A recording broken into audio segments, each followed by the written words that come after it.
commences la musculation au mois de janvier, sache que tu auras déjà arrêté au mois de février. Et dans cette vidéo, je vais t'expliquer comment éviter cela. Et là, je te coupe tout de suite, c'est pas que tu manques de motivation, c'est que tu n'as jamais eu de méthode claire. Salut à tous, je m'appelle Martin et bienvenue sur ma chaîne sur laquelle on parle de musculation, de fitness, de salle de sport et surtout de sport de manière générale. Alors à travers cette vidéo aujourd'hui, je vais essayer de vous apporter aussi un petit peu mon expertise puisque ça fait plus de 10 ans que je pratique le fitness. Donc ça a été couplé avec beaucoup d'activités sportives depuis que je suis jeune. Mais grosso modo aussi, je suis allé à la fac de sport, donc j'ai ma licence en activité physique adaptée. Et j'ai couplé ça avec un BPGEPS, activité de la forme, qui m'a permis de devenir éducateur sportif, mais aussi de me mettre à mon compte.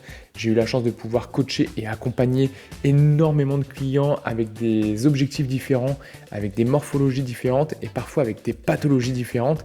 Et ça a été vraiment un game changer pour moi, le moment où je me suis lancé dans le coaching. J'ai rencontré des personnes de différents âges, de différents horizons, et aussi ce qui m'a choqué, de différents milieux sociaux. Et je vais vous expliquer pourquoi le mot choqué il intervient, mais c'est notamment dans l'aspect motivationnel. J'y reviendrai un peu plus tard. Concrètement, il faut savoir qu'il n'y a pas de produit miracle, il n'y a pas de bullshit, il n'y a pas un repas magique. Les coachs sportifs, on n'est pas magicien, on n'est pas chirurgien, donc si vous vous attendiez à une méthode incroyable, un truc révolutionnaire, vous êtes sur la bonne vidéo et attendez la fin de celle-ci.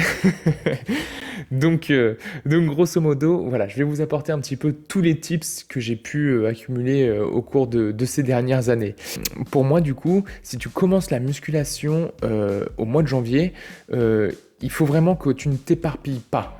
Il est important déjà, la première des choses, c'est de définir ton objectif. Donc que tu sois tout seul dans ton coin, que tu fasses appel à un éducateur sportif ou que tu viennes en salle de sport, il est important, et c'est peut-être bête de le dire comme ça, mais que tu saches pourquoi tu viens.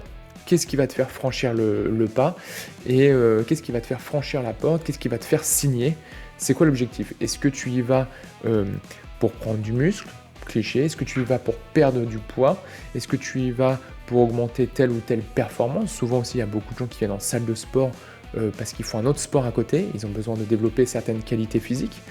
Alors vous allez voir au cours de la vidéo, je vais vous mettre des petites fiches là, notamment sur les qualités physiques. J'avais déjà fait une vidéo à l'ancienne qui est en train de vachement performer en ce moment, donc je vous invite à aller la voir. Si c'est pour juste bien vieillir, si c'est pour te maintenir en forme, si c'est une reprise d'activité physique, si tu reviens de blessure, voilà. Des objectifs, il y en a autant qu'il y a de personnes qui fréquentent les salles de sport, j'ai envie de dire. Donc, c'est hyper important déjà de savoir pourquoi vous venez. Parce que si tu viens et que tu franchis la porte, que tu te mets à signer, juste parce que tu as vu 3 Golgoth sur Instagram, mais c'est sûr, tu vas pas réussir à avoir ce que ces personnes-là ont et tu vas très vite être découragé. C'est pour ça qu'il faut vraiment être très égoïste, penser un peu qu'à sa gueule avec son objectif à soi, venir pour son bien-être personnel.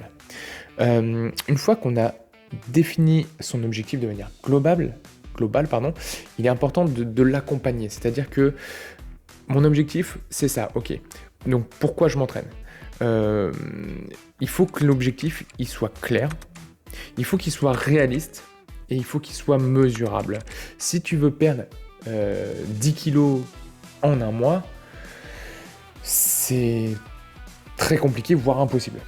Il y en a qui se présentent en salle de sport comme ça. Je vais pas vous mentir, ça m'est déjà arrivé d'avoir quelqu'un qui me dit « Eh bien voilà, je me marie dans 2 mois, il faut que je perde 15 kilos. » C'est impossible.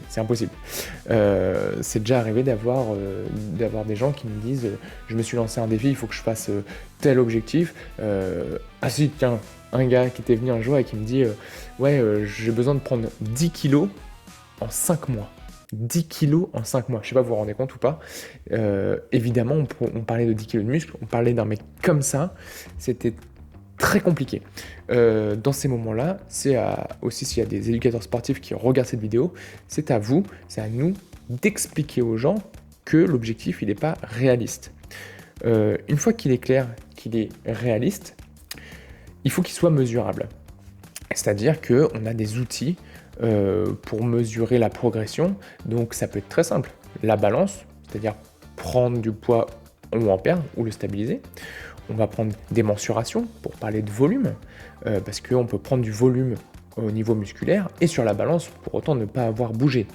Qu'est-ce qu'on va voir? Les photos, on va avoir les avis de notre entourage, on va avoir des pinces applicutanées. Voilà, on peut avoir vraiment beaucoup d'outils juste pour savoir notre progression. Une fois qu'on a bien défini tout ça, il est important de prendre en compte ces contraintes. Donc là, je te parle d'un chapitre qui est très important. Prendre en compte ces contraintes, ça concerne tout le monde, parce que c'est propre à chacun, et dans chaque foyer, que vous viviez seul ou à plusieurs, il y a des contraintes. Le temps réel disponible. Donc ça, c'est le premier point. De combien de temps je dispose? C'est-à-dire que quand vous faites appel à un éducateur sportif, ou dans certaines salles où il y a des accompagnants, je pense aux salles l'Orange Bleu de tête, la première question qu'ils vont vous poser, c'est combien de fois par semaine tu vas t'entraîner? Combien de temps tu as de disponible chaque séance? Et aujourd'hui, c'est quelque chose que je maintiens à chaque fois que j'ai un client qui vient et qui me demande un programme personnalisé, qui me demande d'être suivi aussi en physique, etc.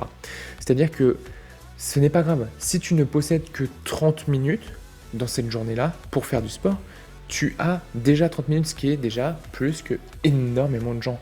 30 minutes, c'est parfait. On peut adapter, on peut faire du travail en HIIT, on peut faire du travail au poids du corps à la maison, on peut faire un seul exercice avec beaucoup de charge en salle de musculation. Voilà, on peut faire pas mal de choses en 30 minutes. Si tu as 2 heures ici, tu as 2 heures ici.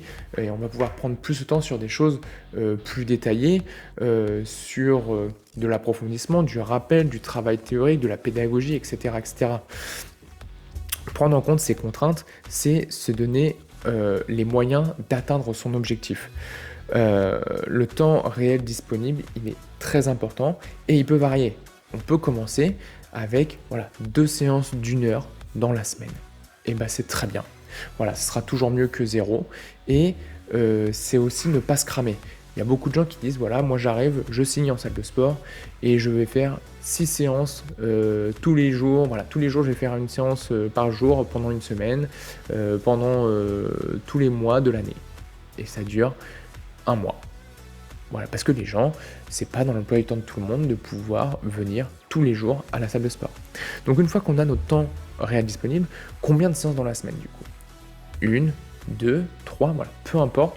Il n'y a pas de mauvais nombre dans la semaine. Le bon nombre, le nombre correct pour tout le monde, c'est le nombre que vous êtes capable de tenir. Voilà, que ce soit en salle de sport, que ce soit dehors, que ce soit à la maison. La durée réaliste par séance, même chose, il n'y a pas de mauvaise durée réaliste. La mauvaise durée d'une séance, c'est une séance qui sera trop longue parce que on ne regarde pas nos temps de récupération, on papote, etc. Alors je dis pas qu'il ne faut pas papoter en salle de sport, mais si vous avez un objectif, une fois de plus, il faut se donner les moyens d'y arriver. La durée réaliste par séance, du coup, c'est celle qui te correspond et qui te permet de réaliser ta séance de sport. Voilà. Si tu as que, entre guillemets, 30 minutes, tu vas l'optimiser. Il y a pas mal de paramètres à prendre en compte dans ce... Il y a pas mal de paramètres à prendre en compte dans ce... J'ai appuyé sur le bouton. Dans cet item-là, la vie pro, on n'a pas tous le même métier, on n'a pas tous un métier, on n'a pas tous les mêmes horaires, on n'a pas tous la même fatigue. Il y en a qui ont la chance, entre guillemets, d'avoir moins besoin de dormir que d'autres. Il y en a qui ont la chance d'avoir un métier qui leur permet d'être plus flexibles. Il y en a qui leur permettent d'avoir... Enfin, il y a des métiers qui permettent, par exemple, d'entretenir des qualités physiques, qui permettent déjà d'avoir une certaine qualité physique à un moment donné. Je veux dire, un chauffeur routier, un agent d'entretien, quelqu'un qui est dans les bureaux, quelqu'un qui fait des conférences, quelqu'un qui... Enfin voilà, il y a vraiment plein de métiers différents. Le boulanger, il va devoir se lever très très tôt. Parfois, il y a des métiers où on va devoir se coucher très très tard, parce qu'il y a des métiers de nuit aussi. Voilà. Le message clé dans prendre en compte ces contraintes, c'est la régularité et l'intensité, qui se traduit par je fixe un temps réel, un nombre de séances réelles, un temps réel par séance, et j'essaie de m'y maintenir. Voilà. Et l'intensité, du coup, elle s'y adapte. Si j'ai que 30 minutes, ces 30 minutes-là, elles vont être vraiment plus intenses que si j'ai 2 heures de disponible. Voilà. Ensuite, comment on s'entraîne selon son objectif? Comment on s'entraîne selon son objectif? Tout simplement, voilà, ça c'est des choses que vous avez dû revoir sur les réseaux. Quand je veux prendre du muscle, on va essayer de faire du coup davantage de musculation avec de la progression, de la surcharge progressive, etc. On est vraiment sur quelque chose d'assez poussé au niveau programmation. Voilà, il faut être bon techniquement, il faut connaître ses charges, il faut être régulier et il faut être assidu aussi sur l'alimentation à côté. Ça, c'est un gros enjeu. Comment on s'entraîne si on veut perdre du gras? Pareil, tu as ta dépense calorique à faire, ta dépense énergétique à avoir. Il faut tout simplement que tu dépenses plus de calories que tu n'en absorbes. Et après, effectivement, on essaye d'avoir une activité physique. Et nous, dans le fitness, on aime avoir de la musculation pour essayer justement de faire diminuer cette masse graisseuse et d'augmenter cette masse musculaire. Si c'est une reprise ou que c'est pour la santé, on va faire de la simplicité. C'est du renforcement global, des choses qu'on maîtrise, des choses sur lesquelles on est à l'aise, où il n'y a pas de contraintes psychologiques, où il n'y a pas de barrière psychologique, pardon. C'est des choses où il faut qu'on soit à l'aise. À côté de ça, on va avoir plein de formats possibles. Du full body, du half body, du split. On va avoir autant de formats quasiment que de pratiquants, une fois de plus. Donc voilà. Comment on s'entraîne selon son objectif? Je pourrais faire une vidéo, vous me le dites en commentaire. Moi, je veux perdre du gras. Moi, je veux prendre du muscle. Moi, je veux me dessiner. Moi, je veux avoir du cardio, peu importe. Ça pourrait être intéressant de savoir. Pour l'instant, on va rester plutôt sur quelque chose de général pour bien commencer la musculation en 2026.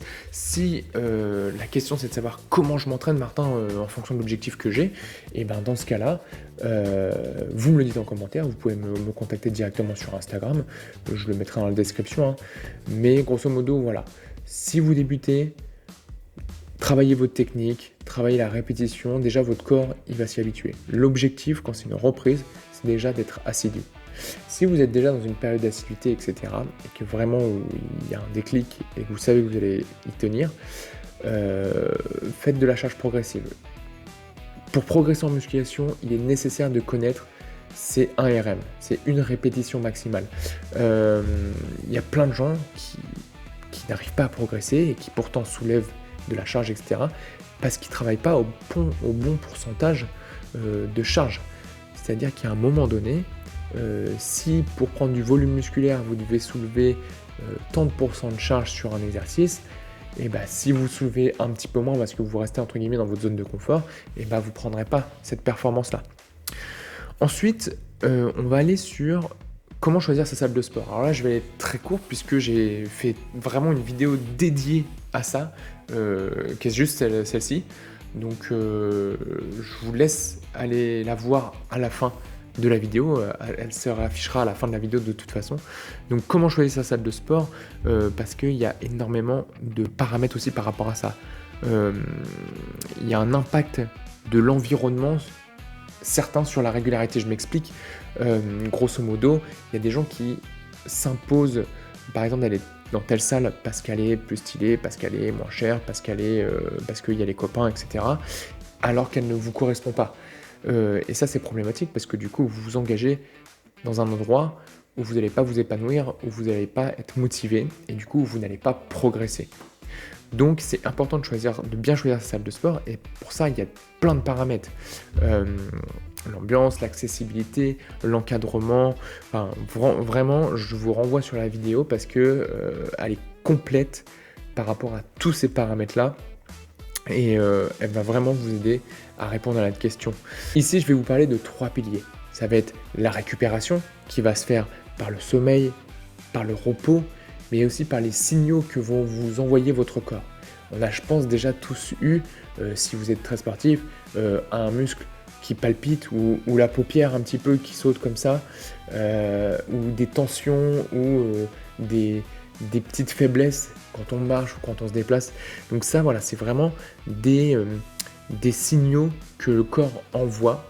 Et donc, sommeil, repos, les signaux, tout ça, c'est la récupération. Il va y avoir aussi la nutrition, donc dans ce pilier, avec les bases simples à maîtriser, comprendre ce que c'est que la balance calorique, savoir ce que c'est des protéines, des glucides, etc. Il va être important de savoir aussi que c'est très important de manger suffisamment, que c'est très important de s'hydrater suffisamment. Voilà. Donc ça fait partie des bases dans la nutrition. Et troisième pilier, ça va être de travailler sa progression. La progression, ça va être la surcharge progressive. On l'entend à tout bout de champ. Ça veut dire d'augmenter progressivement ses charges. Voilà, pour le conseil. C'est exactement ce que ça veut dire. La surcharge progressive, c'est ça. C'est le fait de s'entraîner à une charge. Ok, on la maîtrise. On fait ces 4 x 6, 4 x 12, 4 x 15 reps, peu importe. Une fois qu'on a validé toutes nos séries, on peut augmenter un peu la charge. Et là, on va sortir un peu de notre zone de confort. Donc, on va être à l'échec. Donc, on va réussir à faire 4 x 12 répétitions. Après, on va faire seulement 4 x 10, 4 x 6 et 4 x 2. Et bien, c'est pas grave. La fois suivante, on reviendra à cette charge de travail et on en fera peut-être quelques-unes de plus, tout simplement. Donc, la surcharge progressive, c'est ça. Ça peut se faire au poids du corps aussi. Là, vous voyez, je me suis lancé un défi de faire une traction de plus chaque semaine pendant 365 jours. C'est très simple. La première semaine, ça a duré quelques jours parce qu'elle a été coupée en deux. J'ai fait une seule traction par jour. Là, je suis en train de terminer la deuxième semaine, au moment où je tourne la vidéo, où j'en fais que 2. Là, on va commencer à arriver à 3. Bon, ça va à peu près parce que moi, j'ai la chance de faire du sport mon métier. Mais arriver à un moment où on va faire des séries d'une quinzaine, d'une vingtaine, d'une trentaine de tractions et ça va piquer. C'est pas du jour au lendemain que je vais réussir à les faire parce que c'est pas ma prédilection le poids de corps. Donc le fait de le faire progressivement, chaque semaine d'en rajouter une seule, ça me laisse le temps de progresser par rapport à ça. Et j'espère à la fin de l'année pouvoir faire mes 53 tractions. Donc on va essayer, on verra bien ce que ça donne. Ensuite, l'enjeu, ça va être de tenir sur la durée. Il y a un mythe de la motivation qui dit voilà, faut être discipliné, etc. Machin. Non, la motivation, elle fluctue et c'est normal. Parce que la vie, elle a des hauts, elle a des bas, etc. Parce que des fois, on a des périodes où on est plus fatigué que d'autres. Des fois, on a plus faim que d'autres. Il y a l'enjeu social aussi, notre entourage qui est très important. Alors effectivement, la discipline, ça va être une grande partie. Mais il faut savoir être souple quand il faut. Il faut savoir être plus rigide quand il le faut également. C'était comme les devoirs à l'école, c'est comme notre métier au boulot du coup. C'est comme tout en fait, quand on veut réussir quelque chose, il y a un moment donné, on doit se discipliner. Concrètement, là, il y a le dernier épisode de Cauchemar en cuisine qui est sorti, j'ai pas pu le regarder, je me suis dit non, on va tourner la vidéo et on regardera Cauchemar en cuisine après. Donc, voilà, il faut tenir sur la durée et pour ça, il y a plein de sources de motivation.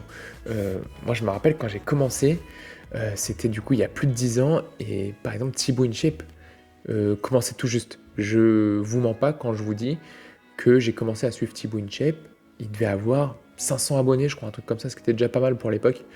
500 abonnés. Et dans ma chambre d'étudiant, c'était écrit TVR, j'avais mis sur une feuille A4, TVR, poulet, protéines, faire son sport, sa muscu, etc. Bah, c'était très drôle en fait en y repensant.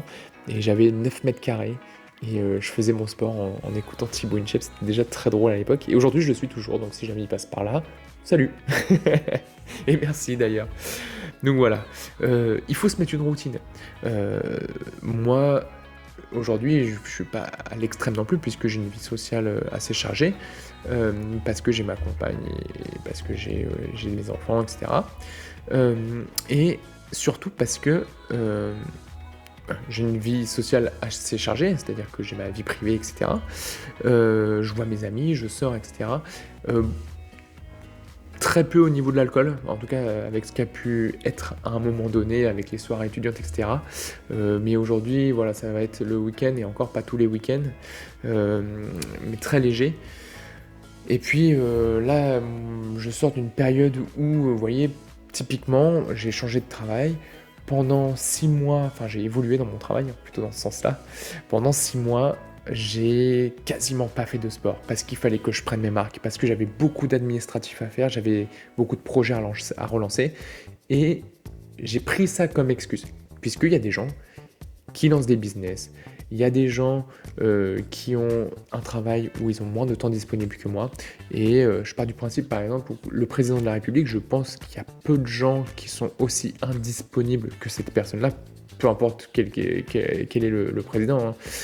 Et pourtant, ce sont des personnages qui, je sais, s'obligent à avoir au moins un moment dans la journée où ils font de l'activité physique. Donc tous les jours.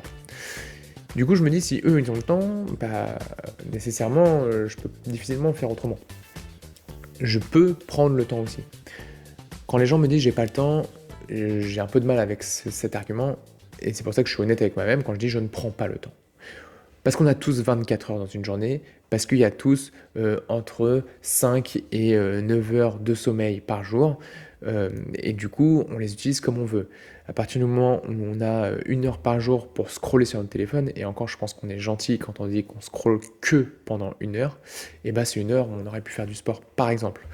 Euh, donc tout ça pour dire que la motivation, faut aller la trouver là où elle marche. En fait, elle est très propre à vous-même. C'est comme votre temps disponible pour vos séances, c'est comme le nombre de jours disponibles dans la semaine pour votre activité physique, c'est propre à vous-même. La motivation, c'est celle qui vous correspond. Il y en a, malheureusement, ça va être suite à une rupture, à un décès, voilà, quelque chose de social très proche comme ça. D'autres, ça va être par rapport au regard des gens, du regard de nos proches, ou le regard sur soi-même, tout simplement. Il va y avoir un déclic là-dessus. Il y en a d'autres, ça va être suite à un accident. D'autres, ça va être suite à un problème médical, un problème de santé. Donc voilà, la motivation, elle n'est pas la même pour tout le monde. Et c'est très bien aussi comme ça. C'est ce qui fait ce qui font nos différences aussi. Aujourd'hui, il faut savoir aussi que c'est quelque chose que j'avais beaucoup aimé. C'est Kevin Tran qui avait dit ça dans son bouquin. La raison pour laquelle j'ai commencé n'est pas toujours la raison pour laquelle je continue. Et c'est très drôle parce qu'aujourd'hui, bah, personnellement, c'est clairement ça. Moi, je me souviens que j'avais commencé le truc très cliché, mais juste après une rupture, euh, à charge de revanche de Semar. Et au final, je suis tombé dans quelque chose qui m'a fait du bien dans ma vie perso, qui m'a appris à avoir confiance en moi, et qui m'a appris un peu la discipline aussi, mine de rien. Donc ça m'a appris beaucoup de choses en autonomie. J'y ai laissé quelques plumes aussi parce que je me suis blessé, il y a des moments où je me suis mal entraîné, il y a des moments où je pensais bien faire, il y a des moments où j'ai eu des excès de confiance, il y a eu des moments où j'ai eu des excès de confiance et voilà, ça m'a amené dans des situations un peu délicates. Donc voilà, chacun il trouve sa motivation et sa discipline. Euh, pour tenir sur la durée, je pense qu'il est hyper important de se fixer, certes, un objectif global, perte de poids, prise de force, prise de volume musculaire, etc. Mais c'est bien aussi d'avoir des objectifs à court terme, peut-être mensuels. Par exemple, si votre objectif c'est in fine de perdre 15 kg. Peu importe le temps que ça prendra, je perdrai ces 15 kg, voilà, on va dire en 1 an, en 2 ans, en 1 an. Ok, ça veut dire que stratégiquement, tous les mois, si je perds 1,5 kg, à la fin de l'année, j'aurai largement perdu mes 15 kg. Ok. Eh bien, objectif court terme. 1 mois, 1,5 kg. Voilà. Ça vous permet aussi d'entretenir votre motivation. et puis de réguler le tir aussi. Si au bout d'un mois, j'ai perdu 2 kilos, je vais me dire, oh là, j'ai un peu d'avance, c'est super, nanana, etc. Si à contrario, je me dis, mince, j'ai perdu que 1 kilo au lieu d'1,5 kg, ok, qu'est-ce que je peux régler, qu'est-ce que je peux améliorer, est-ce que c'est déjà trop dur, est-ce que c'est dur? Si c'est trop dur, bah, peut-être notre objectif initial, rappelez-vous, est-ce que c'est réaliste? Donc voilà, c'est pour ça que tout est logique par rapport à ce que je vous dis. Donc, vraiment, c'est important d'avoir la logique de ce cheminement, d'avoir son objectif global, voilà, de savoir pourquoi on commence, de savoir nos propres paramètres, combien de fois je vais pouvoir m'entraîner, combien de temps ça va durer, etc., etc. La proximité, est-ce que je vais dans une salle de sport? Est-ce que je vais être chez moi? Est-ce que je vais être à l'extérieur, etc., etc. Ça, c'est hyper important. Une fois qu'on a bien défini son objectif, on prend nos contraintes en compte. Le temps disponible, la vie perso, la fatigue, etc., etc.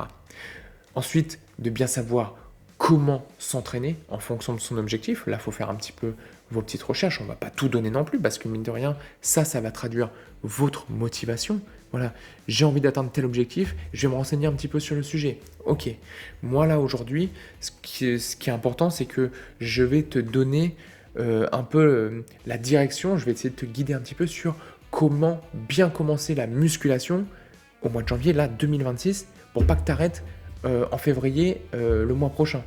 Donc, tu vas, une fois que tu auras identifié ton besoin par rapport à ton objectif, à toi, tu vas aller faire tes petites recherches en conséquence.